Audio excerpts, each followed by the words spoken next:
Une semaine après la mort de Gaspard Ulliel, ses obsèques sont organisées en l'église Saint-Eustache à Paris. Un moment déchirant pour la famille et les proches du regretté comédien de 37 ans, mort le 19 janvier dernier, des suites d'un accident de ski dans le domaine de la Rosière en Savoie.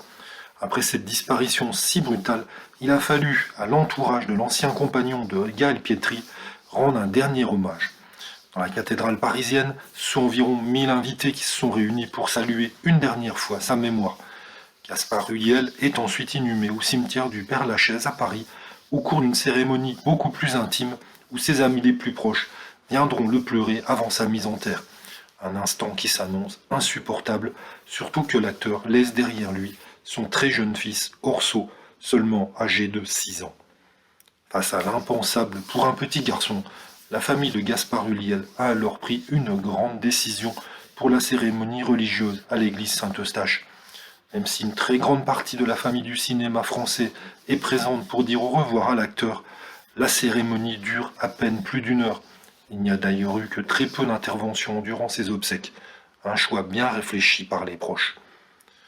Il y a beaucoup de monde qui assiste à ces obsèques. Il devrait y avoir peu de prises de parole, en tout cas, de celles et ceux qui comptent pour son petit garçon de 6 ans qui s'appelle Orso. C'était ce que voulait la famille, que les prises de parole soient peu nombreuses et aient du sens pour le petit garçon. Une initiative importante pour le bien-être de Orso, qui est privé, bien évidemment, beaucoup trop tôt de son papa. Une décision très certainement qu'aurait validé Gaspard Ulliel, qui était quelqu'un de extrêmement discret, qui apparaissait très peu sur les médias et qui voulait avoir une vie de famille comme tout le monde. Et malheureusement, il est parti beaucoup trop tôt.